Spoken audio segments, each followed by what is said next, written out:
Hello, dear dreamer. Welcome to the Gentle Stories. I'm your storyteller tonight, here to share true tales of survival, strength, and the human spirit. Maybe you're here to relax, to drift off, or just feel inspired by what others have overcome. Before we begin, tap like and subscribe to join us on more journeys like this. Tell me in the comments, where are you watching from and what time is it? Now, take a deep breath, settle in, and let your mind wander into these gentle stories of resilience. The morning air was cool, almost silver in its stillness, as Ayan stood quietly at the edge of the old wooden dock. The lake before him stretched wide and calm, holding the reflection of a pale blue sky. Small ripples glided across the water, stirred only by the breeze and the occasional movement of unseen fish below the surface. He had arrived at the lake just before dawn, guided by little more than a faded map and a memory. A story told to him as a child about a hidden path that circled this ancient water. No signs marked this place. It wasn't on modern maps. But the dock still stood, weathered but strong, just like he'd imagined. Ayan was not here to conquer or survive in harshness. He was here to remember, to breathe, to let the silence repair the parts of him that city noise had worn thin. His backpack held only essentials: water, dates, a compass, a rolled-up blanket, a wooden spoon, and a folded note in his late uncle's handwriting. "Follow the water," it said. That's all. No other instructions. He stepped off the dock and onto a trail of soft, pine-covered soil. The scent of the trees was fresh, and each step felt cushioned, natural. Above him, birds glided silently through the forest sky. He walked slowly, not out of caution, but out of reverence. Every rustle of leaves, every glimmer of sun through the canopy, felt like part of a forgotten rhythm. Around midday, he came to a bend in the trail where the forest opened into a quiet inlet. The water there was shallow and clear, revealing smooth pebbles and reeds swaying gently beneath the surface.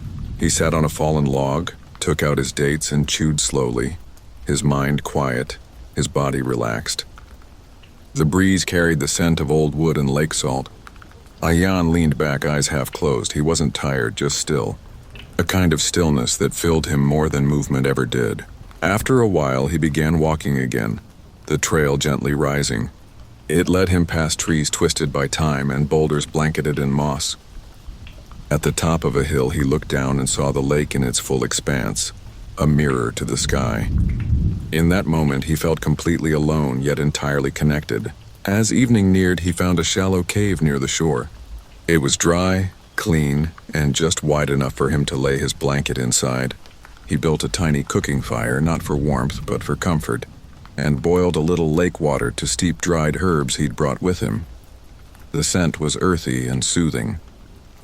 He sat by the fire as the sun dipped below the horizon, the lake glowing gold, then violet, then deep blue. The forest behind him quieted. Even the breeze seemed to slow down.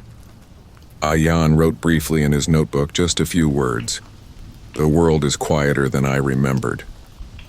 When the stars began to appear, he crawled into his shelter. He wrapped himself in the blanket, eyes tracing the curve of the cave ceiling, listening to the gentle lapping of water outside. Sleep came not with heaviness, but like a tide, soft, sure, unhurried. And in the hush of night, the lake whispered secrets only silence could understand. Ayan woke slowly, not to sound, but to a feeling, the soft warmth of early sunlight brushing against his face. For a moment, he forgot where he was. The cave's curved ceiling, the faint scent of ash from last night's fire, the rhythmic hush of the lake. Each detail returned like a memory gently unfolding. He sat up and stretched. The air was cool, with a hint of morning dew. Birds chirped from somewhere high in the canopy. He stepped outside, barefoot, letting his feet touch the cool earth. Mist hovered above the lake like a veil, catching the light, turning everything into a slow, waking dream. Today he would follow the shoreline east. After a light breakfast of dates and water, he packed his blanket and small bundle. His pace was easy, not fast, not slow. He followed the curves of the land where tree roots reached into the water, and pebbles clicked softly beneath his steps. Each breath felt deeper than it had in months. As he walked, he noticed how time moved differently here. No clocks, no schedules. Just the sun's gentle climb, the breeze's quiet path through the leaves, and the stillness between moments. Around midday, he came upon something unexpected. A tree, tall and twisted, standing alone near the water's edge. Its trunk was broad and weathered, with grooves running like rivers down its bark. But it wasn't the shape that stopped Ayan, it was the sound. As the breeze passed through its branches, the tree gave off a low, hollow hum, a soft resonance like distant singing. He stepped closer, placing a hand on the bark. It vibrated faintly under his palm. "The echo tree," he whispered, naming it quietly. He sat beside it, letting the sound wash over him. It wasn't music, not exactly, but it held a rhythm that slowed his thoughts like a lullaby meant for the soul. He closed his eyes. Memories came, not as sharp images, but as feelings. A late evening in childhood, watching stars from a rooftop. His mother's quiet humming in the kitchen. His uncle's calm voice telling stories by lantern light. The echo from the tree seemed to hold them all. When he opened his eyes, the sun had shifted. He stood grateful and continued on. The path narrowed again, leading through a patch of wild ferns. A bird startled from a branch nearby but did not fly far. Just a flutter, a soft greeting. Later, he found a shallow stream feeding into the lake. It was narrow but lively, its surface dancing with sunlight. He followed it upstream, away from the lake, drawn by curiosity. The forest here was denser, the air rich with scent. Moss, wood, and something floral he couldn't place. After about an hour of walking, he found a small clearing where the stream curved gently around a cluster of stones. In the center stood a wooden structure, nearly hidden by ivy and thyme. It looked like an old rest hut, simple beams, a slanted roof, no walls. Inside, a bench remained, carved with initials he didn't recognize.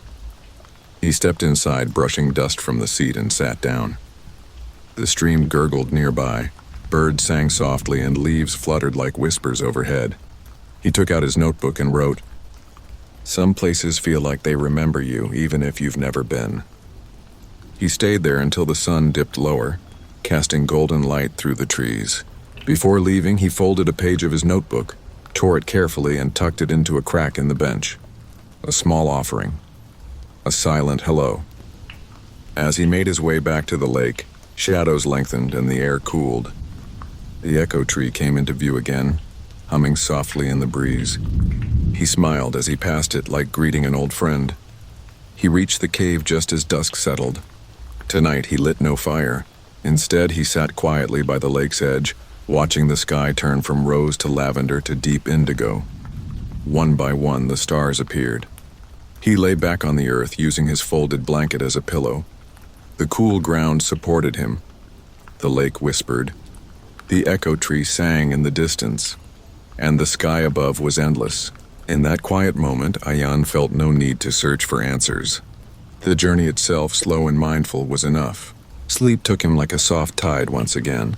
No rush, no wait, only peace. The forest awoke before Ayan did. Birdsong filled the soft dawn, gentle and layered, like a quiet conversation among the trees. The lake was perfectly still, as if holding its breath. Pale light spilled through the trees and touched the edge of the cave where he lay, wrapped in his blanket. He opened his eyes slowly, savoring the silence before moving. Another day had begun, and with it a new stretch of unknown trail. He sat up, stretched his arms, and let the cool air pass through him like a slow wave. Then he stepped outside barefoot and rinsed his face with lake water, the chill enough to stir his senses awake. Today he felt something different, still calm, still grounded, but with it a quiet tug. A feeling that there was something nearby waiting to be found. Not danger, not urgency, just presence. After a light breakfast, he walked east along the curve of the lake. The shoreline narrowed into reeds and winding roots, and the trees leaned over the water like guardians. As he moved, his hand brushed the trunks of trees, their bark cool and textured. It was just past mid-morning when he noticed them. Small glass jars about the size of a hand hanging from the low branches of a pine. He stopped. The first jar held a dried flower. The next one, a folded leaf.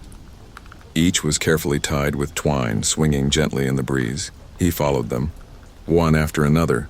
The jars led him into a new part of the forest where the trees grew wider and light streamed down in golden lines.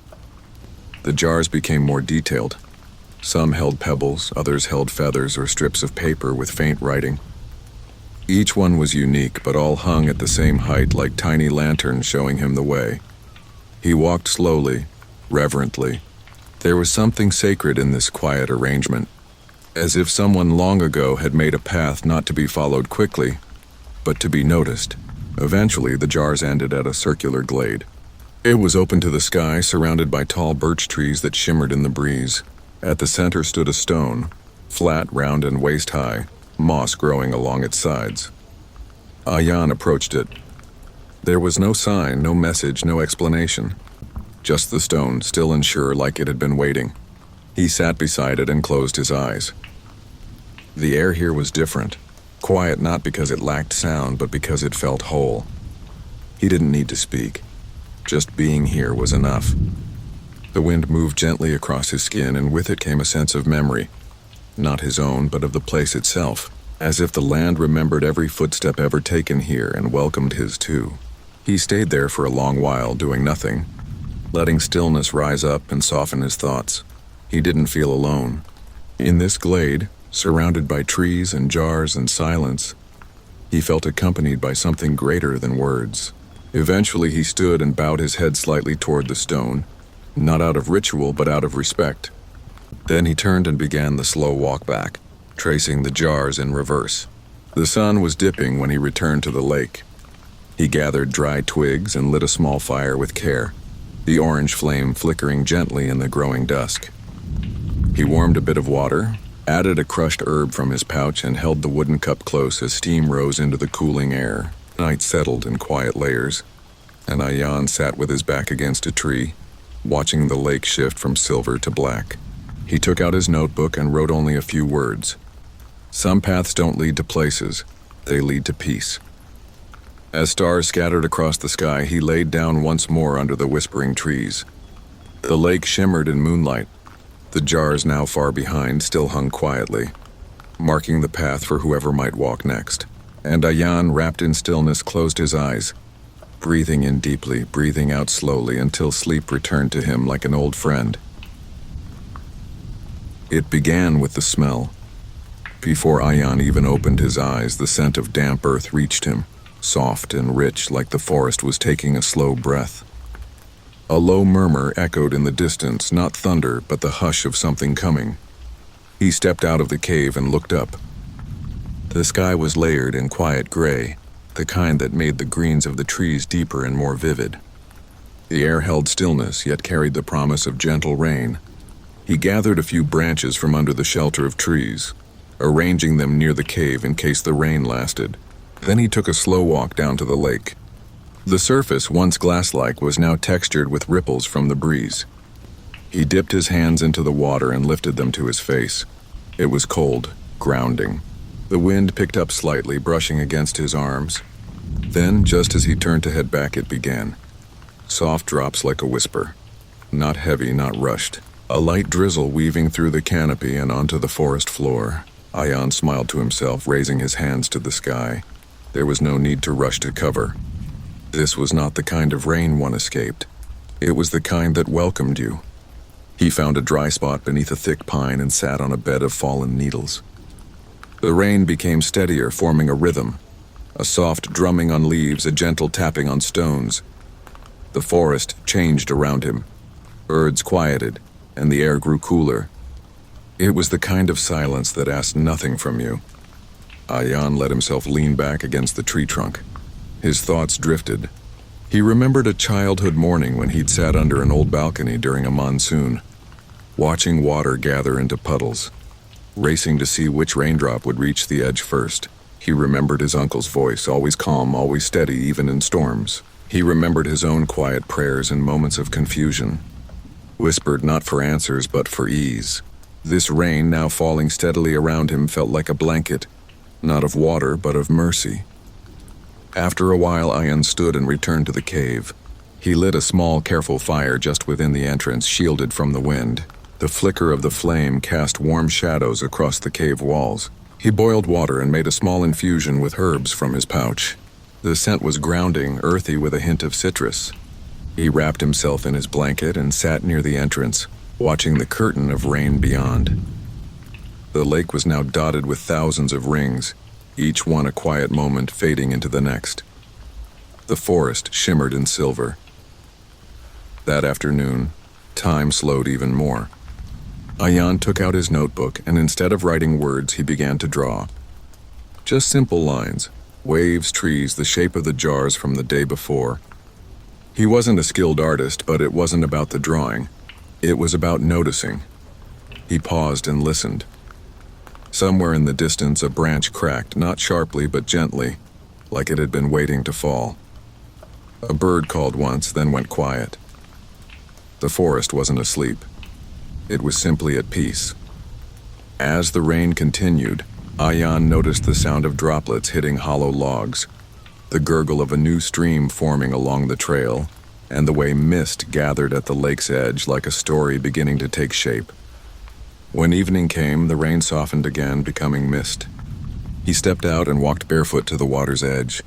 The world glowed softly in shades of gray and blue. He stood there for a long while, doing nothing. Then he whispered, not to anyone, not even to himself, but just into the air. This place is not lonely, it's full. That night he didn't build a fire. The warmth of the day's stillness stayed with him. He curled into his blanket, the faint smell of rain still clinging to his skin. The lake lapped gently outside. The trees creaked like old friends shifting in their sleep. And the forest breathed around him, quiet, slow, safe. As he drifted off, Ayan felt no urgency, no fear, no longing. Just a soft, steady gratitude for the path, the pause, the peace. The morning after the rain felt like waking into a different world. Ayan emerged from the cave slowly, the air cool against his face. The forest was washed clean. Leaves shone with moisture.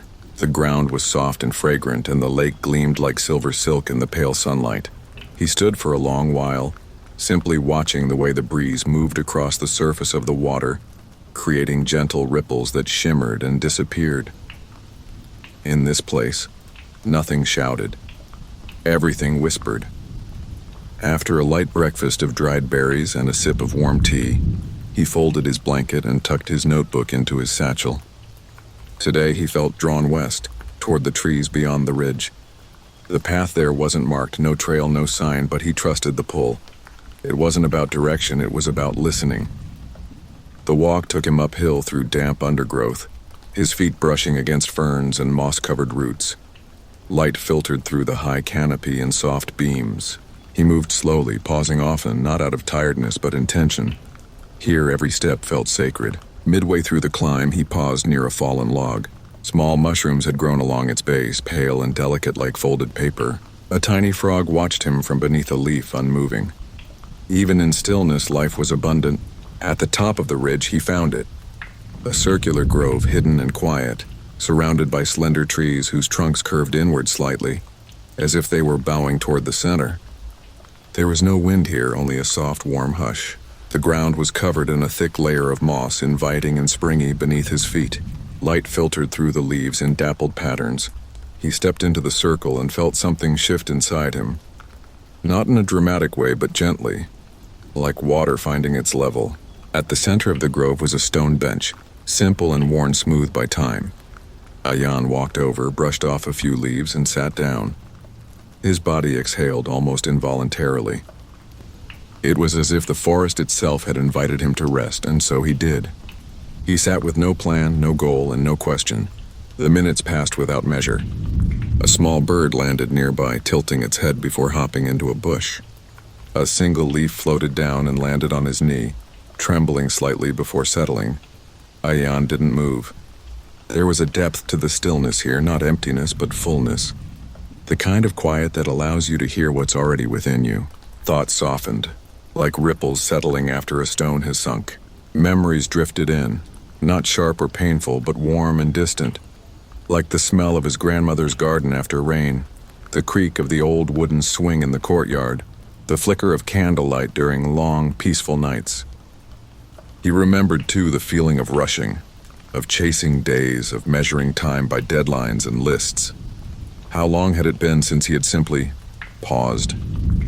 He took out his notebook and opened it to a blank page. Instead of writing, he stared at it for a while.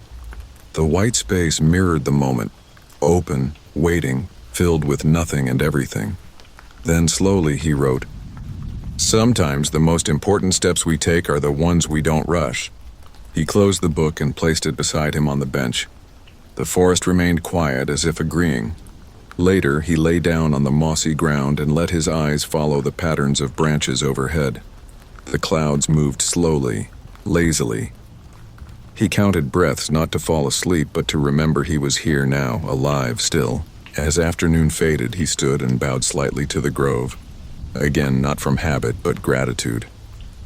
The place had offered him something precious, a reminder that presence is more than just being somewhere. It is being. He made his way back down the ridge as the forest darkened slightly with the coming evening.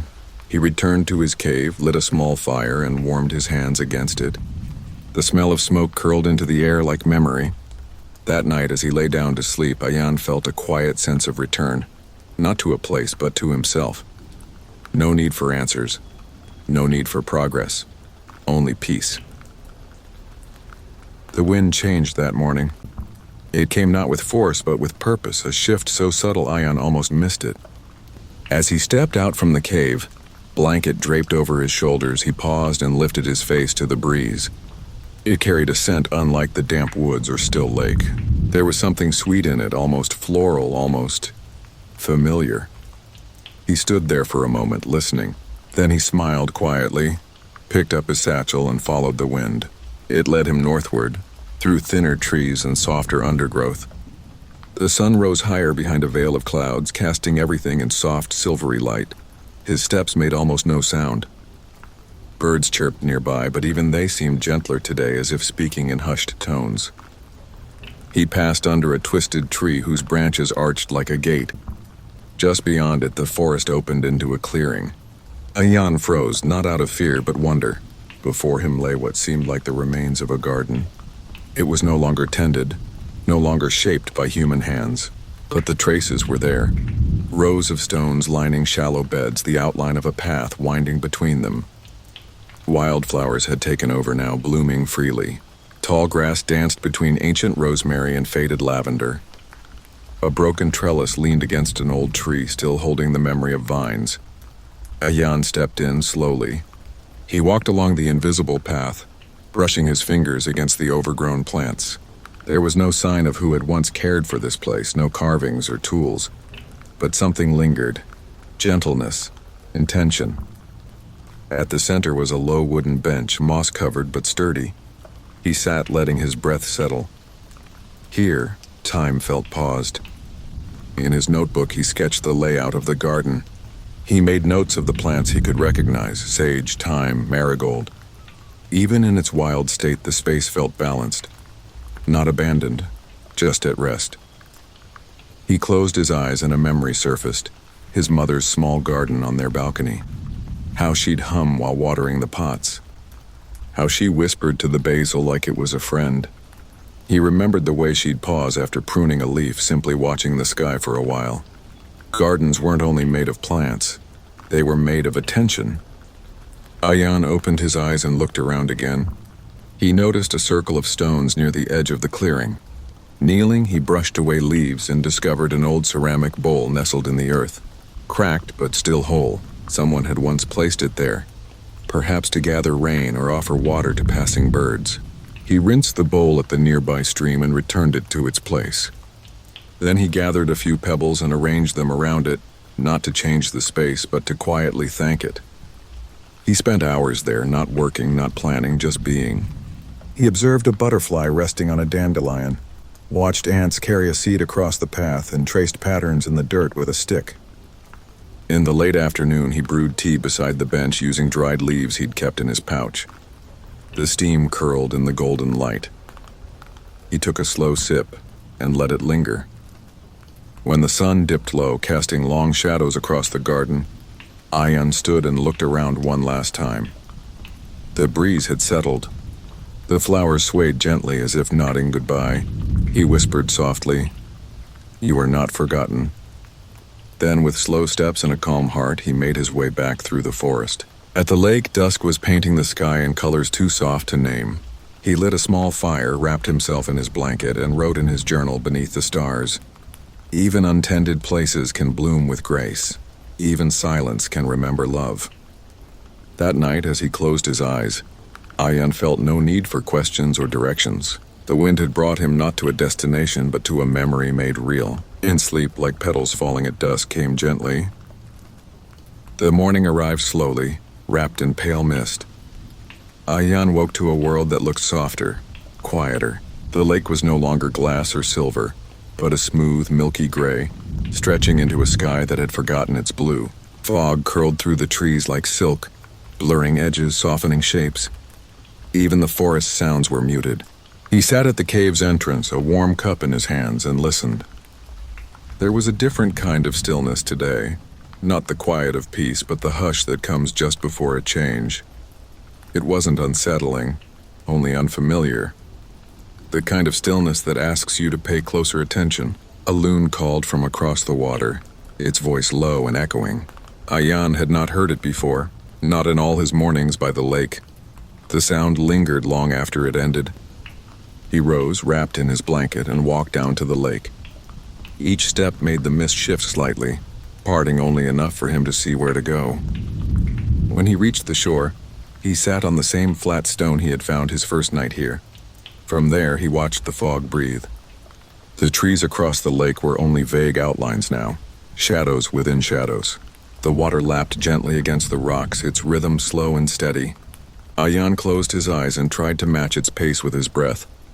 And then he heard it, a soft creaking far in the distance, faint but rhythmic, like something wooden swaying in the wind. He opened his eyes, but the fog offered nothing. The sound came again, slightly clearer, then faded. He stood and followed the shoreline, not out of urgency, but curiosity. Every few steps he paused, listening. The fog thickened in places, then thinned. The world had become a watercolor, blurred lines, muted tones, and soft movement. Eventually, the sound stopped. He found himself near a grove he didn't recognize. A fallen tree lay across the path, its trunk covered in soft moss. Ayan climbed over it carefully, brushing his hands along its surface. There was something comforting about the texture, like holding time in your palm. Beyond the tree was a hollow, filled with tall reeds and soft grass. The fog swirled here like a dance, wrapping around every stem. In the center stood an old wind chime, barely hanging from a bent branch. It moved gently, though there was no breeze. Ayan approached it slowly. The chime was made of driftwood and shells, strung together with fading cord. The shells clinked softly, their tones light and uneven, like a lullaby nearly forgotten. He didn't touch it. Instead, he sat nearby, resting on a rock cushioned with moss. The air was cool and still. He watched the chime sway slightly again and again, singing its soft, broken song. What had drawn him here? He couldn't say, but he felt, deep within, that this place was meant to be found, not just today, but now. Perhaps this was what the fog had been guiding him toward. Not a revelation, not a message, just a moment. He closed his eyes and let the chime speak. Each note, each pause, each quiet breath between the sounds. It was not music, yet it soothed like one. Time passed without measure. When the mist began to lift, he opened his eyes. The grove was brighter now, painted in soft gold where sunlight found its way through. The chime had stilled. The world looked clearer, but something had changed within him. He rose, nodding once toward the chime as if to thank it. On his walk back, the path looked familiar again. The trees stood with their usual quiet strength, and the lake appeared slowly through the parting fog. The loon called once more, farther this time. Ayan returned to his cave, lit a small fire, and opened his journal. He didn't write immediately. He just sat, watching the flame move. Then he wrote, "Some signs do not point the way forward. They ask you to be still until the way appears." That night, as he lay down, the forest seemed to breathe differently, not louder or quieter, but deeper. The fog had not only touched the land, it had touched him.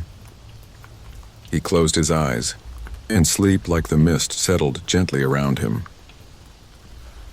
The change came slowly, like the hush before a whispered truth. Ayan noticed it one morning as he sipped tea on the flat stone near the lake. A single yellow leaf floated down from the high canopy and landed silently at his feet. He stared at it for a while, soft, curled at the edges, golden like the first light of dawn. He looked up. The trees still stood green, but here and there, a few leaves had begun to glow with hints of amber and gold. The forest, it seemed, was beginning to turn. He smiled. There was no urgency in the change. No wind to shake the branches, no sudden chill, just the quiet shift of time unfolding like pages turning themselves. Ayan had forgotten what it felt like to notice something so gentle. He packed a small pouch of fruit and bread and decided to walk. No plan, no map, just following the softened air. The forest floor had changed underfoot. The crunch of dry leaves began to replace the soft brush of moss. Sunlight came through the trees in long golden rays, painting everything in warm tones. Even the birdsong had mellowed, like a tune remembering its last verse. As he walked, he reflected on the days he had spent here. The cave, the lake, the garden, the fog. Each place had offered something. Not an answer, but a layer of understanding. He paused by the edge of a gentle stream. The water was lower now, clearer. Smooth stones lined its bed and tiny fish darted between them. Ayan knelt and dipped his hand in. It was cool, not cold, just enough to awaken the skin. He followed the stream upstream, past willows and bending branches. Along the way, he found a patch of wild apples growing on a short, crooked tree. The fruits were small, blushed with red. He picked one, turned it in his hand, and took a bite. It was crisp and slightly tart, a taste that reminded him of simplicity. He sat beneath the tree for a while, back against its trunk, watching a pair of squirrels chase one another along a low branch. The breeze played with his hair, and the smell of dry leaves filled the air. Somewhere deep within, he felt a quiet settling. Not closure, not conclusion, but contentment, as if the world was slowly exhaling and inviting him to do the same. Later, he wandered into a small meadow that looked untouched. Golden grass swayed in waves, and seed tufts floated through the air like tiny parachutes. He lay down among them, the earth warm beneath his back. Overhead, the sky was the color of soft linen. A few clouds drifted like ships in a silent sea. He thought of his old life, not in longing, but in clarity. The rushing, the noise, the constant reaching forward. And then he thought of now, stillness, breath, the feeling of each step fully felt. He whispered to no one. There is a different kind of growth in staying. He stayed in the meadow until the sun tilted low and the grass took on an orange glow. As he walked back, the forest felt familiar in a new way. He noticed trees he hadn't before, small bends in the path, a hollow log that looked like a resting place for dreams. When he reached the cave, he sat by the fire and sketched the wild apple tree in his notebook. Its branches bent with grace, each apple like a memory waiting to fall. He wrote beneath it, "Change does not always come with noise. Sometimes it arrives like autumn, quiet, soft, certain." That night, he wrapped himself in his blanket and listened to the forest.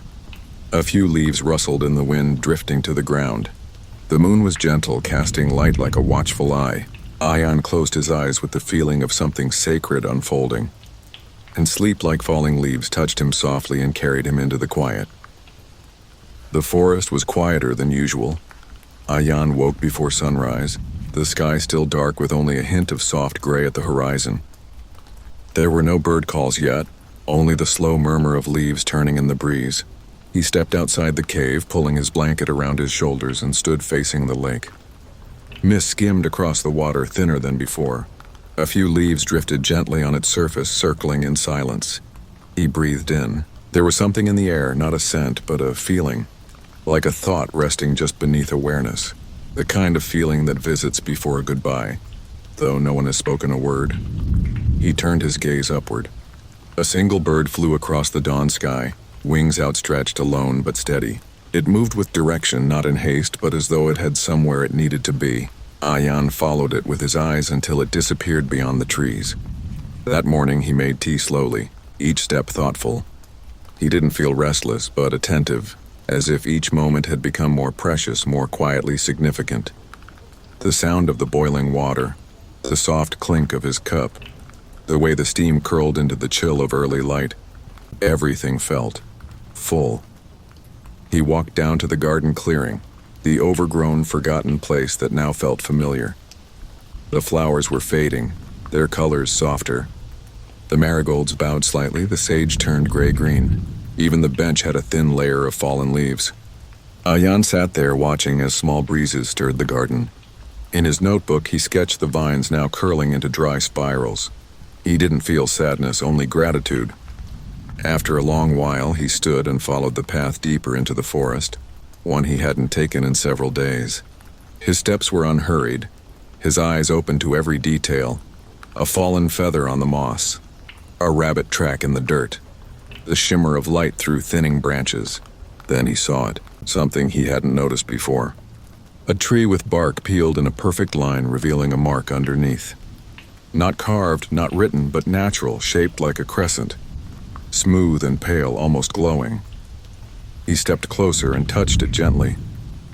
And in that moment, he remembered something from his childhood. His father once said, "Some places leave signs when it's time to move on. Not to tell you to leave, but to tell you you've received what you came for." He stood still for a while beside that tree. The wind shifted slightly. A soft hush passed through the canopy like a deep sigh. Not an ending, just a pause. He returned to the cave as afternoon leaned toward evening. The lake shimmered gold and the sky above was streaked with long strands of cloud. A few birds flew low over the water. Ayan sat by the fire with a pencil in hand and stared at the blank page in his notebook. What would he write today? After a while, he wrote, "Even silence knows when to speak, and sometimes it says, 'You are ready.'" He closed the notebook, folded his blanket neatly, and packed a few things in his satchel, not as a final act, but as preparation. He didn't know when he'd leave. Maybe tomorrow, maybe in a few days. But the thought no longer felt distant. That night, he built a small fire and watched it closely. Flames moved like dancers, their light soft and rhythmic. Sparks rose gently, then faded into the dark sky. He wrapped himself in warmth and leaned back against the smooth cave wall. The forest spoke to him in quiet ways. The occasional rustle of leaves, the hoot of an owl in the distance, the whisper of wind across the water. He listened, not for a message, but for presence. Then he whispered almost to himself, "When it's time, I'll know." And with that, he closed his eyes. Sleep came to him like a familiar friend, gentle, patient, kind. And the forest watched over him as it always had. The morning arrived like an old friend, gentle and unhurried. Ayan stood at the mouth of the cave, watching the first light touch the forest. The lake was still, its surface barely disturbed by the smallest ripple. Mist hung over it like a secret, thick and soft, waiting to be unfolded. He felt a quiet calm within himself, deeper than before. The forest had shared its silence, its stillness, and now it seemed he had become part of that rhythm. There was no rush in him, no anxiety, only an understanding, simple and clear. Today he would leave, but not with sadness, not with a sense of loss. He had learned that each place, each moment was part of something larger. That moving on was not about leaving behind, but about carrying forward. Ayan packed his satchel carefully, folding his blanket with precision. Each movement was deliberate, mindful. He took a last look around the cave, noting the way the light played on the stone walls, how the fire pit still held traces of last night's embers. There was a memory here, not of hardship, but of peace. His feet carried him toward the lake, the soft earth underfoot still warm from the rising sun. As he reached the water's edge, he knelt down and dipped his hand into the coolness. The touch reminded him of his first days here, how the water had seemed foreign, how the land had felt uncertain. Now everything felt like home. He stood, took a deep breath, and turned toward the path that led into the woods. His steps were slow but sure, guided not by urgency but by the quiet pull of the way forward. The trees parted for him as if they recognized him, one of their own now after all this time. The wind whispered through the leaves, brushing his hair back gently as though to say goodbye. The sun crept higher, casting long shadows that stretched across the earth like fading memories. The birds had begun to sing again, their calls sharp and bright in the cool morning air. Ayan smiled as he walked, listening. He passed the garden clearing one last time, the wildflowers now bent by the morning dew. The bench still stood there, quiet and unchanging. He paused for a moment, allowing himself to remember the peace it had brought him. As he walked deeper into the forest, the sounds of the world seemed to fade, leaving only the rhythm of his breath, the soft rustle of leaves, and the steady crunch of his boots against the earth. He did not hurry. He did not look back. When the forest opened up and the first rays of afternoon light pierced through the canopy, he reached the edge of the woods. The horizon stretched before him clear and wide, welcoming him into the world beyond. Ayan stopped, feeling the weight of the land beneath his feet. He looked toward the open field that lay ahead, where the trees thinned into distant hills and beyond them the sky. The same sky that had held him, held his questions, his silence, and his growth. He took one last deep breath as though inhaling the entirety of the journey. The air was full of promise, of everything he had learned and everything still to come. "Thank you," he whispered, not to anyone in particular, but to the land, the trees, the quiet lake that had given him so much. He closed his eyes for a moment, remembering the fire, the mist, the small moments that had formed a world so rich in simplicity. And with that, he took the first step beyond the forest, toward the wide world waiting just beyond the trees. The path ahead was uncertain, but it didn't matter. Ayan had learned the most important lesson of all, that no journey ends, only shifts and transforms, carrying with it the quiet strength of the earth, the wisdom of the trees, and the peace of 1,000 mornings like this one. As the sun sank lower, casting a golden hue over the land, Ayan walked forward into the soft fading light. The forest behind him, still and timeless, whispered its final farewell, knowing that it had given him all it could, and with each step he took, the silence deepened, but so did the knowing that he was ready, and that for now was enough. The last sliver of sunlight melted behind the hills as Sammy stood at the edge of the forest, feeling the cool breath of evening wash over him. He adjusted the simple pack on his shoulders, listening to the quiet hum of the world settling down for the night. Somewhere beyond these trees lay a place untouched by time, a valley he had only heard about in hushed conversations from wandering traders and old travelers. They spoke of a land where rivers sang, where the earth was rich and forgiving, and where a man could live in harmony with the world around him. Sammy had not made the decision lightly. Life in the town had become a heavy coat he could no longer bear, days filled with noise, rush, and a hollow kind of tiredness that no amount of sleep could cure. Out here, with only the whispering wind and the steady beat of his own heart, he felt a peace he hadn't known in years. He stepped forward, boots crunching softly on the forest floor. Tall pines stretched their limbs toward the darkening sky, their needles whispering secrets to the gathering stars. The path before him was faint, more suggestion than trail, but Sammy trusted it. Sometimes, he thought, the best roads were the ones barely seen. The deeper he went, the richer the smells became. Earthy moss, crisp bark, the faint sweetness of distant flowers. He passed under archways of low-hanging branches, their silhouettes dancing against the dimming light. Small creatures stirred in the undergrowth, a rabbit darting away, a bird settling into its nest.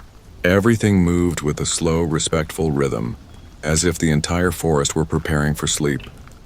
After some time, Sammy found a small clearing where the trees opened up to reveal a patch of sky freckled with early stars. In the center of the clearing stood a massive, ancient oak, its trunk wide and strong, its roots curling into the earth like the fingers of some patient guardian. Sammy smiled to himself. This was as good a place as any to rest for the night. He laid out his modest blanket near the base of the oak and pulled out a small cloth-wrapped bundle from his pack. Inside were a few slices of flatbread, a piece of cheese, and a handful of dried figs. His dinner was simple but satisfying, flavored by the clean air and the soft rustle of the world around him. As he ate, he let his thoughts drift.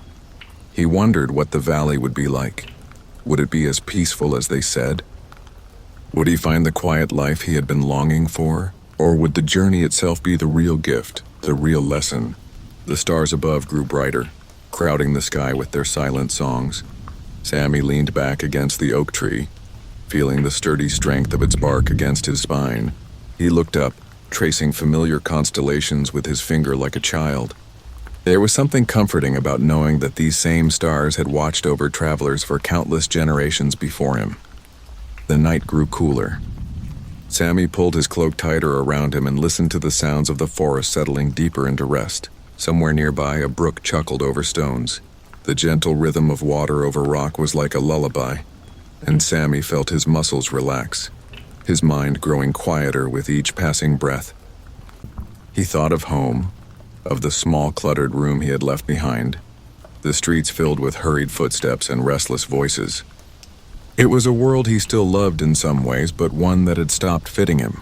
Out here, there was room to breathe, to think, to simply be. He whispered to the night, a promise more to himself than to anyone else. I will move with the world, not against it.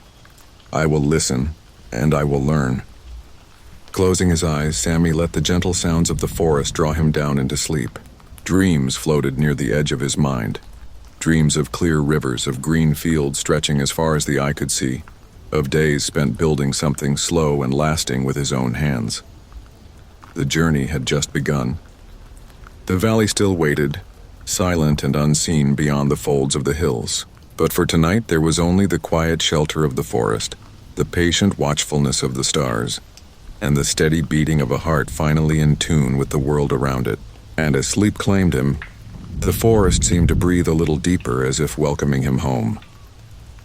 Morning arrived quietly, announced by the soft chorus of birds waking with the light. Sammy stirred beneath his cloak, blinking against the pale glow that filtered through the branches above. For a few moments he simply lay still, listening. The slow gurgle of the nearby brook, the rustling of leaves stirred by a tender breeze, the distant calls of unseen creatures greeting the new day. It was a world untouched by haste, a place where even the sun rose with a kind of gentle patience. Sammy sat up, stretching his arms wide and breathing deeply. The forest air was crisp and cool, filled with the clean scent of damp earth and fresh leaves. For a moment he closed his eyes and simply enjoyed the feeling of being exactly where he needed to be, without any pressing demands, without any noise but the sound of the world itself. After a modest breakfast, 2 dried figs and a few mouthfuls of water, he carefully packed his belongings. He brushed away any trace of his rest beneath the great oak, leaving the clearing just as he had found it. It felt right to move through this world without disturbing it, to tread lightly and respectfully. Before setting off, Sammy took out his hand-drawn map and studied it carefully. The lines were simple, marking little more than the suggestion of rivers, hills, and a great open plain said to lead toward the hidden valley. He knew the journey would not be simple. Paths could twist and vanish. Landmarks could shift with the seasons. But somehow he trusted the land itself would guide him if he moved with care. With a steady heart, he began to walk.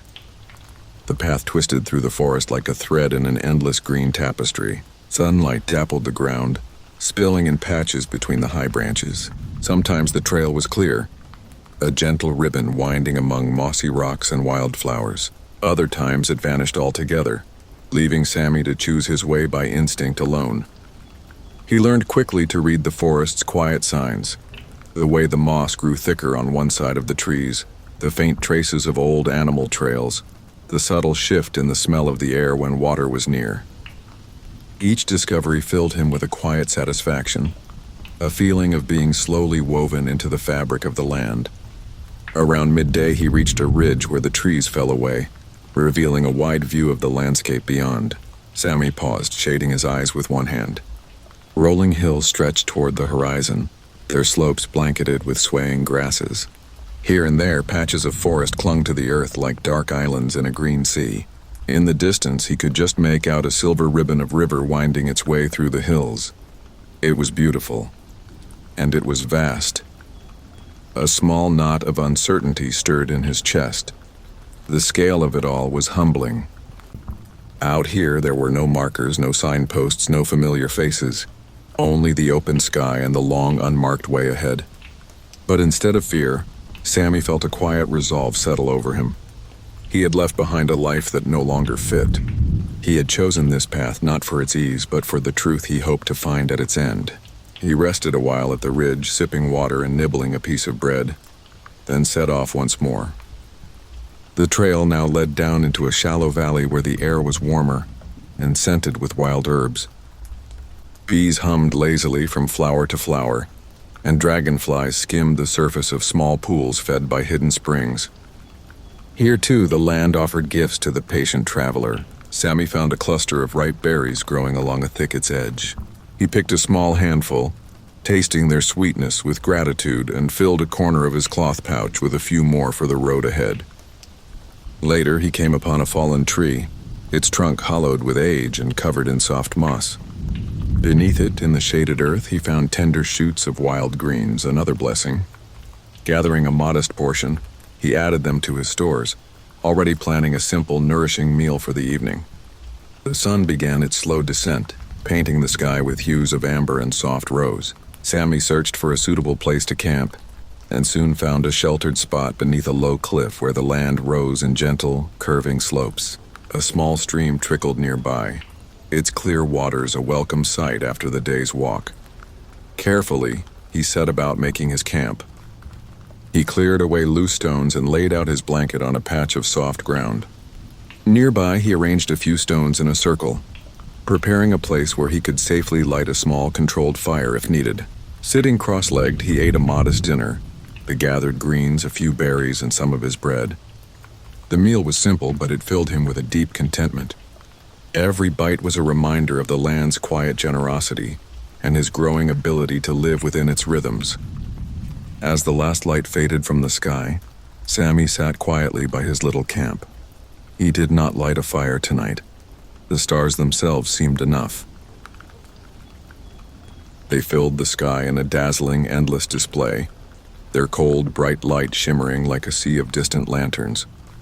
He wrapped his cloak around himself and leaned back against the gentle slope of the land, feeling the earth's solid presence beneath him. His eyelids grew heavy, his mind drifting in slow, gentle currents. Tomorrow would bring new challenges. There would be days of uncertainty, of hard choices, of testing his patience and his resolve.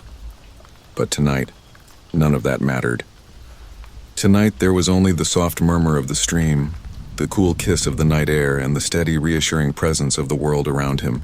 Sammy smiled softly in the darkness and whispered to the stars, "I am exactly where I am meant to be." And with that, he surrendered once more to the deep, healing sleep of those who walk close to the heart of the earth. The first touch of morning light spilled gently over the land, brushing the tops of the hills with gold. Sammy stirred from his slumber, the cool air of dawn kissing his cheeks. For a few moments he remained still, savoring the quiet peace that blanketed the world. The small stream near his camp whispered on, carrying the fresh scent of wet stone and earth. Birds were beginning their soft chorus again, their songs rising and falling like the tides of a silent ocean. Somewhere far off, a stag called out, a deep and solitary note that vibrated through the cool morning air. Sammy opened his eyes slowly and sat up, pulling his cloak around his shoulders. His breath curled in small clouds before him. He watched the mist drift lazily over the stream, as if the earth itself was breathing. After a few moments, he rose, brushed off his cloak, and knelt by the stream to wash. The water was clear and icy, and as he cupped it in his hands and splashed his face, it sent a shiver of new life through him. He filled his waterskin carefully, thanking silently for the gift of pure running water. Breakfast was simple again, a few dried figs and a sip of water, but it was enough to stir his energy and ready him for the day ahead. He packed his things slowly, checking his surroundings one last time. The land had given him shelter and peace through the night, and he left it as he had found it, untouched and undisturbed. As he set out once more, the world around him was shifting. The trees grew taller and closer, weaving a denser canopy above. Shafts of sunlight pierced the green ceiling, spearing down to illuminate tiny wildflowers and pools of dew. The ground was softer here, carpeted in layers of fallen leaves and moss. Each step was muted, as if the forest itself walked beside him in silence. Sammy moved carefully, attuned to the subtle language of the woods. He noticed the way the branches arched in certain directions, how clusters of mushrooms hinted at moist ground nearby, and how the songs of birds changed depending on what lay ahead. Hours slipped by like beads on a string. Sammy walked steadily, not rushing, his senses open and attentive. Now and then he paused to admire the small wonders the forest offered. A spider's web strung with morning dew, a hawk gliding silently overhead, the deep ancient grooves in the bark of a towering cedar. By midday, the terrain began to change again.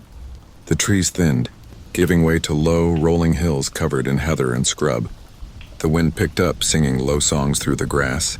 In the distance, Sammy spotted something unusual, a thin line of smoke rising gently into the sky. He paused, heart quickening slightly. Smoke meant people, or at least a fire. Cautious yet curious, Sammy adjusted the strap of his pack and made his way toward it. He stayed low, moving quietly through the folds of the hills, careful not to disturb the land or draw attention to himself. As he approached, he realized the smoke was not from a campfire, but from a small cluster of stones arranged around a smoldering pile of branches. Nearby, a simple lean-to had been built against a large rock, its frame made from sturdy branches and covered with woven grasses. It was empty now, the fire almost spent. Sammy moved closer, studying the scene. Whoever had built this had known the land well. The shelter was cleverly hidden from the open plain, and the fire had been small, designed for warmth rather than cooking or signaling. He stood still for a long moment, listening. The wind sighed through the grasses. A lark sang from somewhere beyond the ridge. No voices, no footsteps. It seemed whoever had been here had moved on. Sammy decided not to linger. He offered a silent prayer for the traveler who had come before him, wherever they were now, and continued on his way, leaving the abandoned camp untouched. By late afternoon, fatigue began to tug at him. His steps grew slower, and the weight of his pack pressed heavier against his shoulders. Still, he pressed on, knowing that finding the right place to rest was as important as any part of the journey. At last, he found a gentle hollow nestled between two low hills. A small grove of alder trees grew there, their roots drinking from a tiny spring that bubbled up from the rocks. The grass was thick and soft, and the hollow was sheltered from the growing evening winds. Grateful, Sammy set down his pack and knelt by the spring, scooping cool water into his hands. He drank deeply, feeling the fatigue ease from his body like a burden lifted. As the sky deepened into twilight, he prepared his camp. He gathered fallen branches for a small fire, not enough to draw attention, just enough to warm a pot of water. He brewed a simple tea with some dried herbs he had carried with him, letting the steam curl into the evening air. He sipped the tea slowly, watching as the stars began to prick the sky with their quiet light. A soft hush fell over the world, as if the land itself was settling into a deep and peaceful sleep. Sammy leaned back against his pack, staring into the fire's small, flickering heart. Each flame danced with a life of its own, bright and brief, beautiful in its simplicity. As he drifted toward sleep, he thought about the journey ahead, the miles yet to walk, the valleys yet to cross, the mysteries hidden just beyond the next hill. But he did not worry. Every step would come when it was meant to come. Tonight, he was exactly where he was meant to be, beneath the open sky, wrapped in the gentle arms of the earth, moving slowly but surely toward a life he had chosen, with both heart and soul. The last thing he heard before sleep claimed him was the soft murmur of the spring, whispering promises of new beginnings. Morning light broke over the hollow in a soft hush, spilling golden warmth across the grass. Sammy woke slowly, the scent of damp earth and sweet spring water filling his senses. For a few moments he remained still, listening to the forest breathe around him. The soft gurgle of the spring, the gentle stir of leaves touched by the wind, the distant chatter of birds. Stretching slowly, Sammy sat up and pulled his cloak tighter around him. The morning carried a coolness that promised a warm day ahead. He poured a little water from the spring into his small pot, warmed it over the remains of last night's fire, and sipped a simple tea to wake his body and mind. Packing his belongings with patient hands, he made sure to leave no sign of his passing. It was an unspoken promise between him and the land, to move through its heart with gratitude and respect. Before setting off, Sammy studied the sky. Thin ribbons of cloud stretched across the blue, and the wind smelled faintly of rain. Not today, perhaps, but soon. He tucked this knowledge away, adjusting his pack to prepare for the road ahead. The terrain that morning was kinder than before.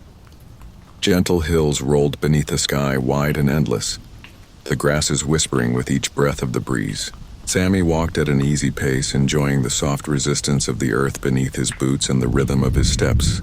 Each breath came easily, and the open sky seemed to fill his chest with quiet strength. Hours passed like moments. As he crested a rise, he paused, taking in the view. Ahead, a wide valley opened before him, dotted with clusters of trees and crisscrossed by narrow, glinting streams. Beyond it, the land rose again into low mountains, their blue-gray forms blurred by distance. Somewhere beyond those mountains lay the hidden valley he sought. But the journey there would not be direct. The land had its own shape, its own will, and Sammy knew better than to fight it. As he descended into the valley, he noticed subtle changes. The air grew warmer, richer with the scents of flowering plants. Bees hummed busily among bright patches of wildflowers. Butterflies drifted lazily from bloom to bloom, their wings catching the light in bursts of color. Sammy smiled softly. Life was everywhere, quiet and unhurried. Near midday, he found himself following a narrow trail worn into the earth, not by human feet but by generations of deer and smaller animals. It twisted and curved with the land's natural folds, leading him gently through the valley. He paused often, gathering what small gifts the land offered: a handful of edible greens, a few wild onions, the sweet tart fruit of a low, thorny bush. His pouch grew heavier, and with it a sense of abundance settled in his heart. The trail led him to a shallow stream. He knelt beside it, washing his face and filling his water skin once more. Across the stream, something caught his eye. A series of smooth stones carefully stacked one atop another, balanced in a delicate tower. Sammy tilted his head, studying it. Nature did not often build such things. It was a sign, perhaps left by another traveler, a quiet message. Someone has passed this way. All is well. He smiled, feeling a quiet kinship with the unknown hand that had placed the stones. Crossing the stream carefully, he continued on. The afternoon wore on, and clouds gathered on the horizon, their edges bruised with purple. The air grew heavier, thick with the promise of rain. Sammy quickened his pace slightly, searching for a place to shelter before the storm arrived. As he rounded a cluster of large boulders, he found it, a small cave hidden behind a curtain of vines. Ducking beneath them, he discovered a dry, sheltered hollow just big enough for one person to rest comfortably.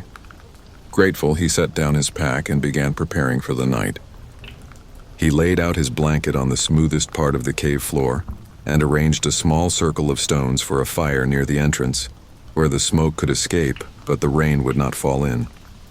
Before long, fat drops of rain began to fall, tapping against the earth in a slow, steady rhythm. Sammy watched from the mouth of the cave, listening to the symphony of the storm. It was not fierce or frightening, only steady like a drumbeat marking the slow turning of the world. He lit a small fire, just enough to warm himself and dry his clothes. Over the flames, he cooked a simple meal of greens and wild onions, seasoned with a pinch of salt from his pack.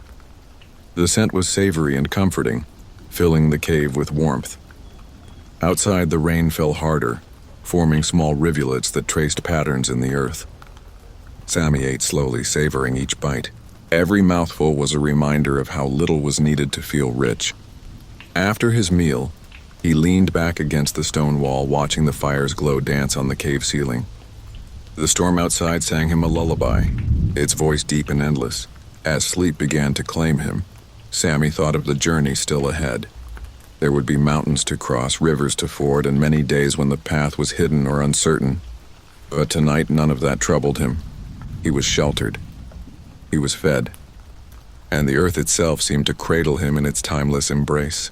He whispered softly into the darkness, not to be heard, but simply to affirm it to himself. I trust the path. With that, Sammy closed his eyes, the fire crackling gently at his feet, and drifted into a deep, peaceful sleep, the storm's song wrapping him in dreams of distant valleys and endless skies. Morning light filtered through the curtain of vines, soft and silvery after the night's rain.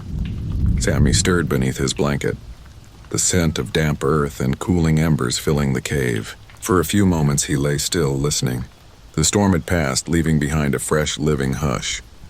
When he finally rose, the ground outside the cave was glistening, every blade of grass crowned with beads of water. The air smelled sweet and clean, as if the land itself had been reborn overnight. Sammy stretched slowly, letting his muscles wake one by one. He packed his things carefully, making sure to scatter the stones of his small fire and brush away any sign of his stay. He left the cave as he had found it, quiet, hidden, untouched. The world outside felt softer after the rain. His boots pressed into the damp earth with a gentle give, and the leaves overhead still dripped with the last whispers of the storm. Somewhere hidden among the trees, a dove called out in a low, soothing voice. Sammy smiled and set off once more, moving east toward the distant mountains that now stood clearer against the sky. The valley stretched wide before him, a rolling sea of green and gold. Pools of water shimmered in the dips between the hills, reflecting the sky like broken mirrors. As he walked, Sammy let his mind drift. There was a calm in being alone with the land, a sense of belonging that asked nothing in return. Mid-morning, he paused at a shallow pond to refill his water skin. Small fish darted beneath the surface, their silver bodies flashing in the sunlight. Dragonflies hovered above the water, their wings buzzing softly. It was a perfect hidden world, busy and alive in its quiet way. Sammy crouched by the pond for a while, simply watching. There was much to learn in stillness. The way the reeds leaned told him the direction of the wind. The muddy footprints by the shore told him that deer and perhaps wild goats had come here to drink. Life moved through this place with patience, not haste. When he finally rose to leave, he felt a little stronger, as if the pond had given him a piece of its quiet strength to carry with him. The land gradually began to rise, the grass giving way to patches of low shrubs and scattered stones. Sammy's path became steeper, each step lifting him closer to the cloud-streaked sky. The mountains loomed larger now, their slopes painted with patches of forest and bare rock. As the sun climbed overhead, heat shimmered from the stones and Sammy adjusted his pace, moving slower to conserve his strength. His cloak was heavy on his shoulders, but he did not mind. Every step was a prayer, every breath a part of the long conversation between him and the earth. By early afternoon, he found a narrow track winding its way through a stand of tall pines. Their needles carpeted the ground in a soft, fragrant blanket, muffling his footsteps. Here, the air was cooler, touched by the shadow of the trees. He welcomed the shade, pausing to rest beneath one of the ancient pines. Sitting with his back against the rough bark, he pulled a few dates from his pouch and chewed them slowly, their sweetness filling his mouth. Sipping water between bites, he listened to the forest breathe. Above him, the wind moved through the branches with a low, soothing hum. It sounded almost like voices, as if the trees were speaking to one another in a language too old and deep for human ears to understand. Sammy closed his eyes for a while, letting the sound wash over him. It was a music more beautiful than any he had known, a song of patience, of endurance, of silent strength. When he opened his eyes again, the world seemed sharper, more vivid. The green of the pine needles, the rough texture of the bark, the deep blue of the sky glimpsed through the canopy. All of it was brighter, clearer, as if the land had revealed a little more of itself to him. He rose quietly and continued along the track. The forest began to thin as the path climbed higher, and soon he stood at the edge of a great plateau. The view before him stole his breath. The world stretched out in every direction, a vast living tapestry of hills, valleys, rivers, and distant forests. Far to the north, a chain of blue mountains marched along the horizon like silent guardians. To the south, golden fields rolled endlessly beneath the sun. For a long moment, Sammy stood motionless, drinking in the sight. There was no rush, no urgency, only the vastness of the earth and his small, humble place within it.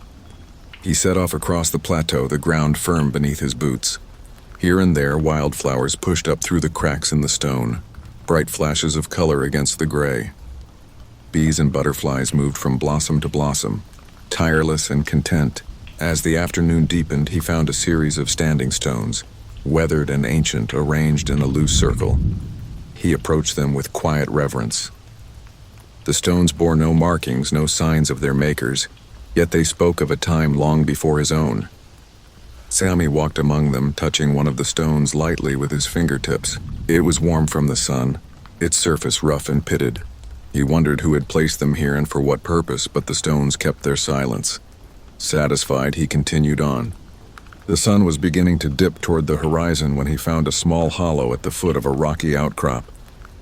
It was sheltered from the wind and offered a clear view of the western sky, perfect for the night. He laid out his blanket and gathered a few loose branches for a small fire. As he worked, the sky transformed above him, painted with deep purples, fiery oranges, and soft pinks. It was a silent performance, offered freely to any who would take the time to watch. Sammy lit his fire just as the first stars began to prick the evening sky. He warmed a small meal and ate it slowly, savoring each bite. The land had given him everything he needed once again. As night settled fully, he lay back on his blanket, hands folded beneath his head, and gazed up at the endless stars. Each one was a tiny promise, a silent reminder that even in the vastness of creation, every light mattered. With a full heart and a spirit at peace, Sammy closed his eyes and let sleep carry him gently into the heart of the night. The night passed gently over the plateau, the stars slowly wheeling across the sky like silent travelers.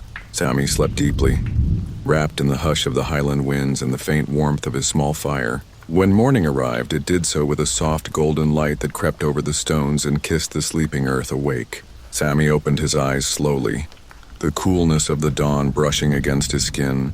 For a few moments he lay still, breathing in the crisp air, letting the new day settle into his bones. The fire had burned down to white ash. Sammy stirred it gently, making sure the last embers were out before he packed his things. He moved with a practiced calm, folding his blanket, adjusting the straps on his pack, and brushing away the traces of his camp. When he finally stood to leave, the hollow looked almost untouched, as if he had only been a dream passing through. The path ahead was less clear now. The plateau stretched out wide and open with no obvious trails. Sammy trusted his instincts, choosing a gentle slope that led downward toward where he could hear the faint murmur of moving water. His boots crunched softly over gravel and dry grass as he walked. The wind whispered around him, carrying the scent of stone and wild thyme. Every step felt like a conversation with the land, a slow, steady agreement between traveler and earth. By mid-morning, he found the source of the sound, a shallow river winding its way through a narrow gorge. The water moved lazily, its surface broken by smooth stones and tiny ripples. Sammy knelt by the river, filling his waterskin and splashing cool water on his face. The freshness revived him, filling him with a quiet energy. Following the river downstream seemed a natural choice. Rivers often led to valleys, and valleys to the paths of life. As he walked, the gorge walls rose higher around him. Strange patterns were carved into the stone by wind and water, creating arches, pillars, and smooth hollows. The air was cooler here, shaded by the cliffs, and the sound of the river echoed softly, creating a music that surrounded him. He moved carefully, mindful of his footing as patches of moss made some stones slick. Every few steps he paused to admire the quiet beauty around him. A flowering vine clinging to a rock face, a bird darting between crevices, the way light danced on the moving water. Around midday, the gorge opened into a wide basin ringed by high stone walls. Sammy stood at its edge, taking in the sight. At the center of the basin stood a cluster of tall, narrow stones, natural pillars shaped by time and weather. They stood like silent sentinels, their shadows long against the sunlit ground. Sammy approached them slowly, a feeling of reverence settling over him. Here the land seemed to speak without words. Circling the stones, he noticed shallow carvings on some of them, simple patterns worn by age, spirals, lines, and shapes that hinted at forgotten meanings.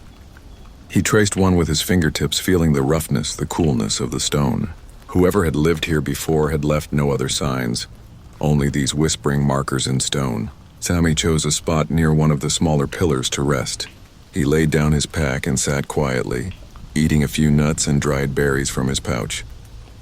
As he ate, he listened to the sigh of the wind through the stones, to the quiet chatter of insects hidden in the grass, to the subtle heartbeat of the earth itself.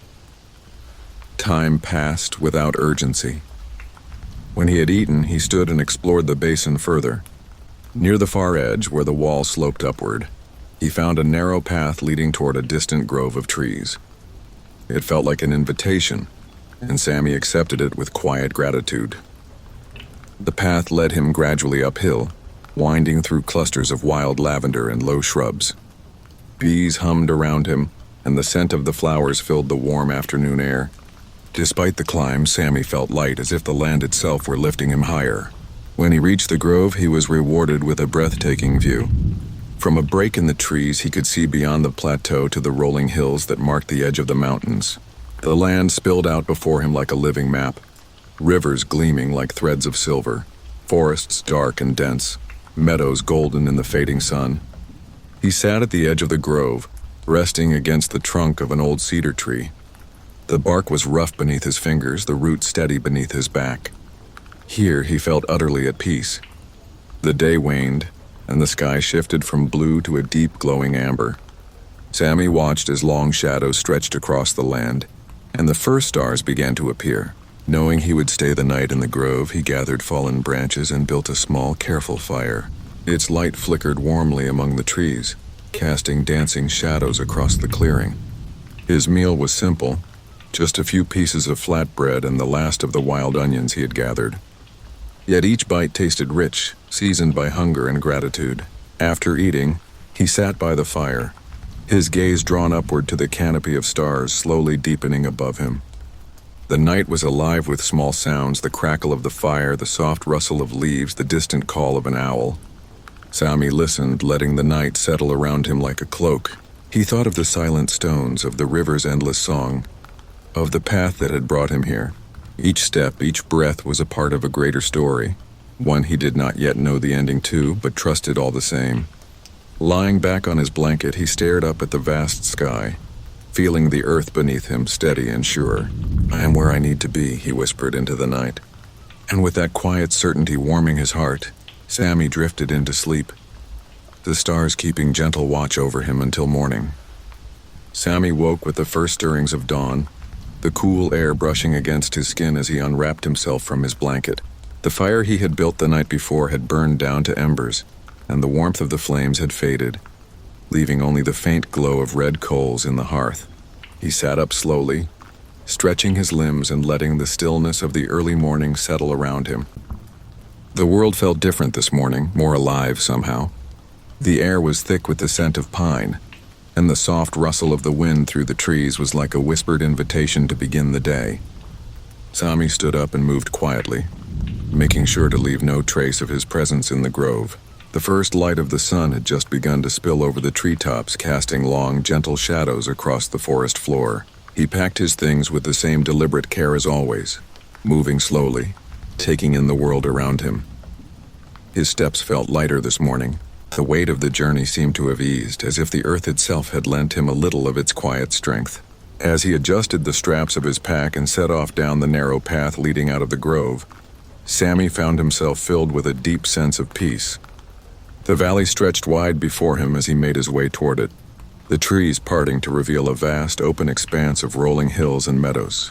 The land felt unhurried, and Sammy matched its rhythm, walking steadily, letting the beauty of the morning soak into his bones. The path took him down toward a river that cut through the valley, its waters gleaming like liquid silver in the soft light. Sammy paused for a moment, looking down at the riverbank. The water moved slowly, lazily, as though it had all the time in the world. He crouched by the edge of the river, filling his water skin with the cool, clear liquid. As he stood up, a flash of movement caught his eye. A deer, sleek and graceful, stepping silently through the trees. Sammy watched it for a moment, struck by the quiet elegance of its movement. The deer paused, lifting its head to scent the air, then, sensing no danger, continued its quiet journey through the forest.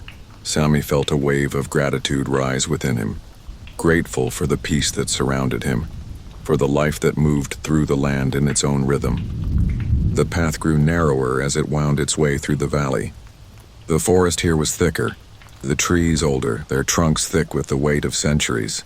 The sound of the river grew louder, rushing over smooth stones as if urging him onward. After a time, the path led him to a small clearing where the trees opened up to reveal a wide, flat rock beside the river. The stone was warm from the sun, and Sammy decided to stop for a while, taking the opportunity to rest and gather his thoughts. Sitting on the rock, he looked out across the river to the opposite bank, where the forest grew dense and untamed. The land seemed to stretch endlessly in all directions, as if there were no end to its quiet beauty. Sammy closed his eyes for a moment, letting the sound of the water and the rustle of the leaves fill his mind. He thought of the journey ahead, of the mountains that loomed in the distance, of the valley he sought hidden beyond the range of the great peaks. But even as he thought of these things, he did not feel the rush of urgency that had once pressed on him. Instead, there was only a calm acceptance, a trust in the path that lay before him. As the morning wore on, Sammy continued down the river, following its winding course through the valley. The land seemed to embrace him, its quiet beauty unfolding in every step, every breath. The gentle curve of the river, the soft whisper of the wind, the distant call of a bird. Everything moved with a gentle rhythm, like the pulse of the earth itself. The day passed slowly, unhurried. Sammy moved with the flow of the land, following the river's winding course, sometimes stopping to gather wild herbs, other times simply sitting in silence, letting the world unfold around him. The valley seemed to stretch on forever, each moment a small eternity, each step a connection to something deeper. By the time the sun began to dip toward the horizon, the valley was bathed in a golden glow. Sammy found a small, sheltered nook beside the river where the trees bent low over the water, casting long shadows across the ground. It was the perfect place to rest for the night. He set up his camp quietly, gathering a few dry branches to build a fire. The crackle of the flames filled the silence as he sat beside them, the warmth of the fire mixing with the cool evening air. He had no need for words, no need for anything more than the simplicity of the moment. The flickering light, the crackling fire, the steady flow of the river, and the deep, endless sky above. His meal was simple, just some dried fruit and a handful of nuts, but it felt rich, a quiet feast after the day's journey. As he ate, he listened to the sounds of the night, the soft rustle of the leaves in the trees, the gentle gurgle of the river, the distant cry of an owl in the night air. Sammy lay back on his blanket, staring up at the stars as they began to appear one by one, filling the sky with their soft, silvery glow. The air was still, the night wrapped in a peaceful hush. He closed his eyes and took a deep breath, feeling the steady pulse of the earth beneath him. In that moment, he knew that he was exactly where he was meant to be, surrounded by the quiet embrace of the land, the gentle rhythm of the world moving on in its own time. The journey would continue tomorrow as it always did, but for tonight, Sammy was content. He had everything he needed: peace, purpose, and a path that stretched out ahead, waiting for him to follow it.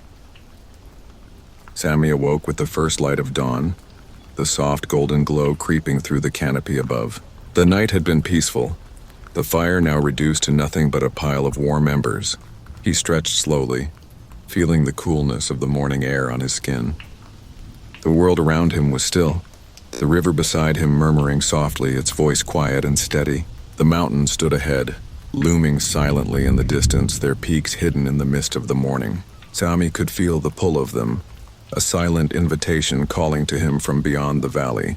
He had walked far, but he knew the journey was only beginning. The mountains were his next destination, the key to the next chapter of his journey. With a deep breath, Sammy stood up and began to pack his things. The path ahead would not be easy, but it was the path he had chosen.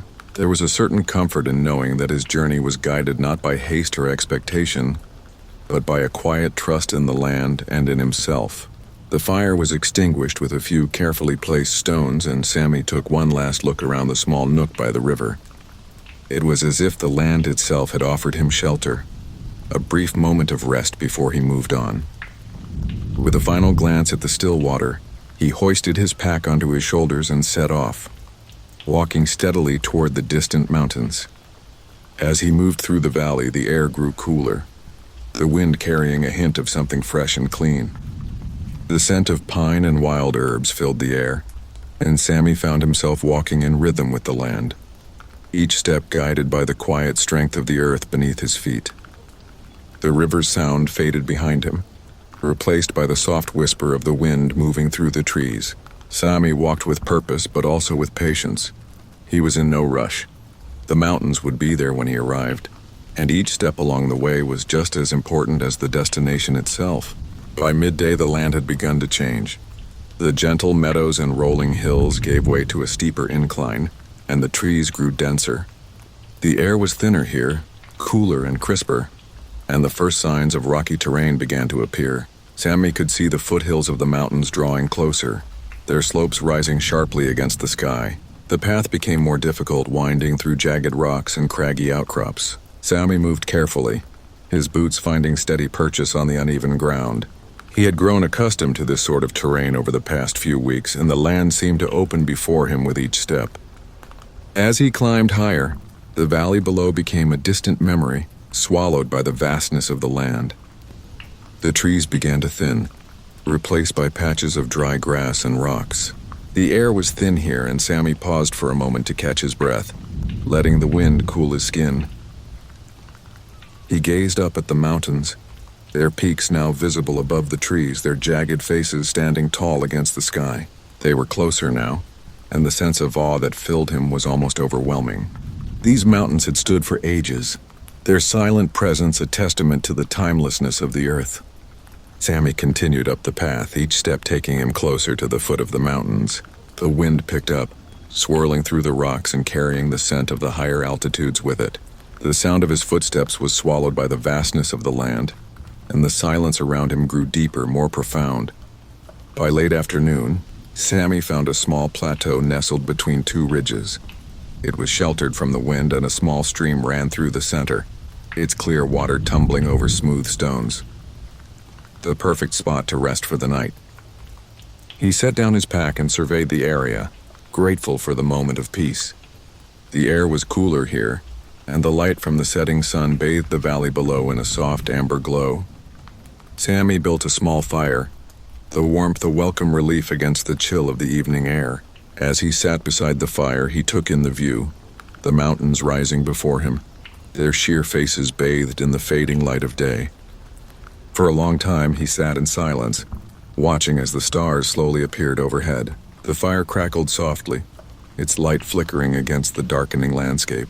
Sammy felt the quiet rhythm of the world around him, the wind in the trees, the whisper of the stream, the steady pulse of the earth beneath him. He thought of the journey that had brought him here, of the countless steps taken through forests and valleys, across rivers and plains. Each moment had led him to this point, each breath a part of the larger journey. But even now, as the mountains stood before him, he knew the path was not yet complete. Sammy had learned much on his journey, not just about the land, but about himself.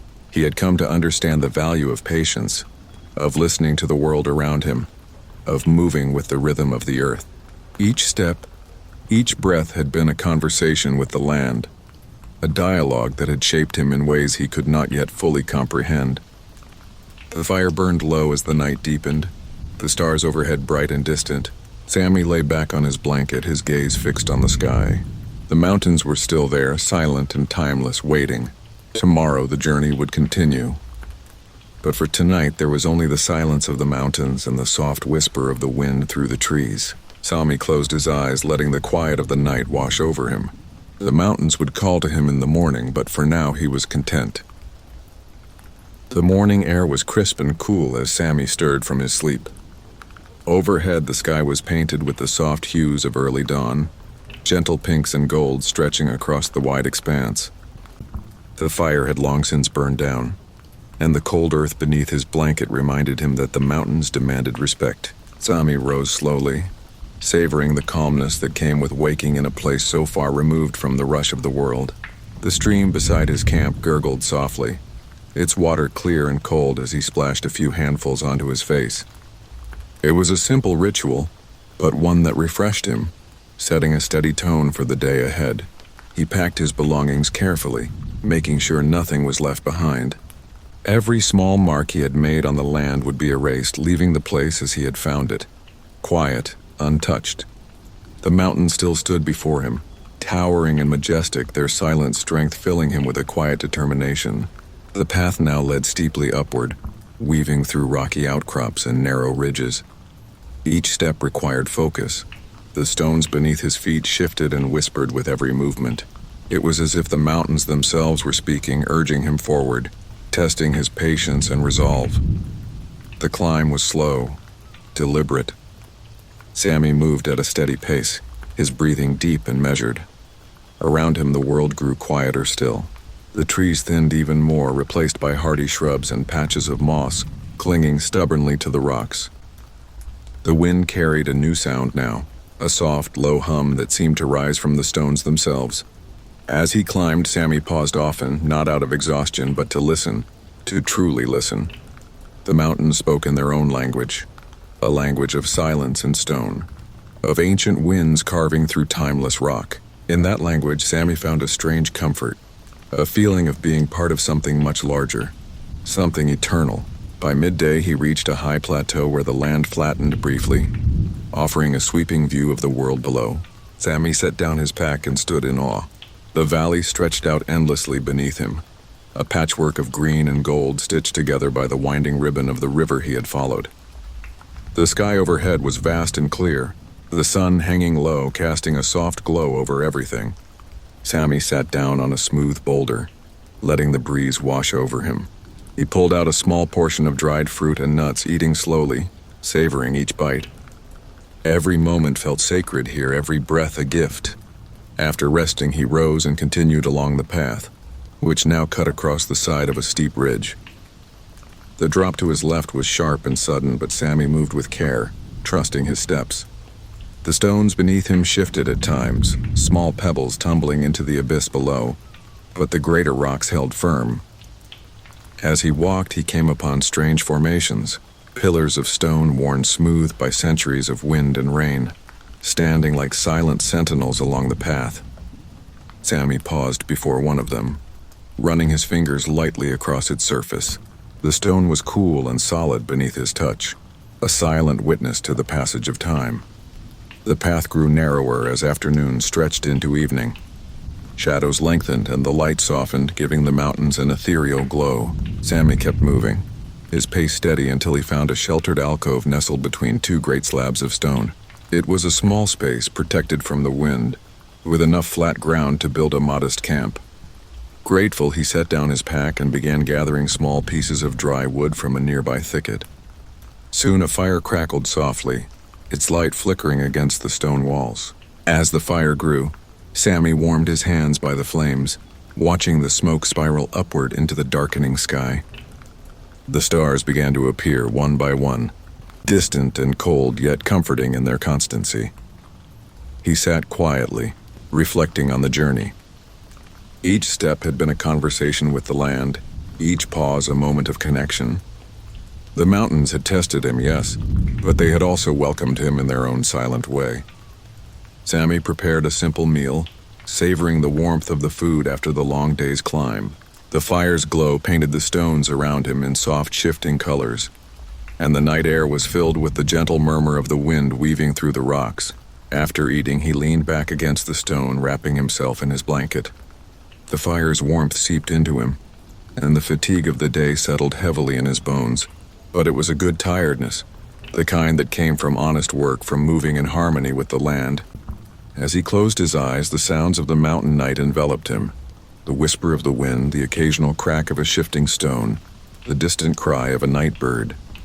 It was not silence, not truly, but a deeper kind of music, one that spoke to something within him. Sammy drifted into sleep, the fire burning low beside him, the stars wheeling overhead in their ancient dance. Tomorrow, the journey would continue. The mountain still had more to teach him, more paths to reveal. But for tonight, he was exactly where he needed to be, cradled by the stones, embraced by the wind, watched over by the endless, silent sky. The first light of dawn touched the peaks of the mountains with a soft golden glow. Sammy woke to the quiet chill of the morning.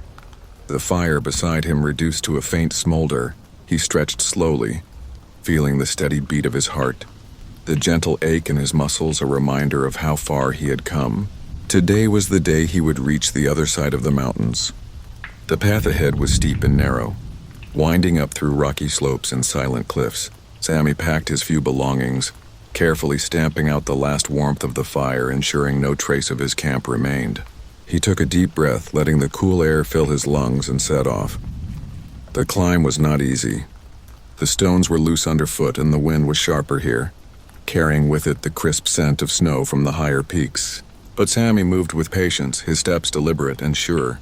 Every breath, every step was a part of the journey, and he welcomed them all. As he climbed, the world opened up around him. The valley behind him stretched into a soft green tapestry, and ahead a new world waited beyond the ridge. The sun climbed higher, its light pure and strong, bathing the rocks in a warm, comforting glow. Hours passed in a steady rhythm of movement and rest. Sammy listened to the mountain's voice, the whisper of the wind, the crunch of gravel underfoot, the occasional call of an unseen bird. It was a language without words, but he understood it well now. By midday he reached the highest point he could see, a narrow saddle between two towering peaks. He paused there, the sky vast and endless above him. Below, on the other side, a new valley stretched out, lush, green, and filled with the soft glitter of distant streams. Sammy stood quietly, taking it all in. The land beyond was different, gentler, welcoming. It felt like a promise kept, a door opening after a long and patient knock. He felt a deep peace settle over him, a quiet joy that filled every corner of his heart. He stayed there for a long while, letting the wind tug at his clothes, the sun warm his face. There was no rush. He had learned that the journey was not about racing toward a destination, but about savoring each moment along the way. When he finally began his descent, the path was easier, winding gently down through soft meadows and shaded groves. Wildflowers danced in the breeze, their colors bright against the green slopes. Birds flitted through the trees, their songs light and clear. Sammy walked slowly, letting the peace of the place seep into him. Each step felt lighter than the one before, as if the mountains themselves were giving him a blessing, a farewell carried on the wind. As the afternoon wore on, he found a small clearing near a sparkling brook. Tall grasses swayed gently around him, and the air was sweet with the scent of blossoms. It was the perfect place to rest, to reflect on all that had passed. Sammy set down his pack and knelt by the brook, cupping his hands and drinking deeply from the cold, clear water. It tasted pure and fresh, like the first breath of spring after a long winter. He sat by the water's edge, letting the sunlight dry the last drops from his face. Around him, the valley was alive with quiet life. The hum of bees, the soft rustle of leaves, the whisper of water over stones. For the first time in many days, Sammy felt no need to move forward, no urge to seek the next path. Here, in this peaceful valley, he found what he had been seeking all along. Not a place on a map, but a feeling within himself. A sense of belonging. A deep, steady contentment. He lay back in the grass, watching the clouds drift lazily across the sky. His thoughts were quiet, like leaves floating on a slow-moving river. He thought of the journey, of the challenges faced, the lessons learned. He thought of the quiet companionship of the land itself, always there, always speaking in a language deeper than words. The sun sank slowly toward the horizon, painting the sky with hues of orange and pink. Sammy built a small fire, more out of habit than need, and watched its gentle flames dance against the growing dusk. As night fell, the stars emerged once more, clear and brilliant in the wide-open sky.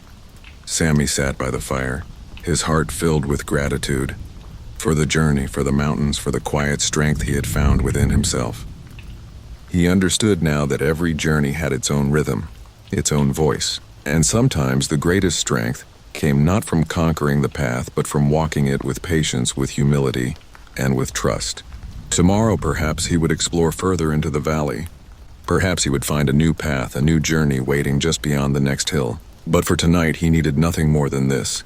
The quiet, the stars, the steady whisper of the brook beside him. Sammy wrapped himself in his blanket, the fire crackling softly at his side. He closed his eyes, feeling the earth steady and strong beneath him, the sky vast and comforting above. And as sleep claimed him, it carried him gently like a leaf on a calm, endless sea, peaceful, content, and free.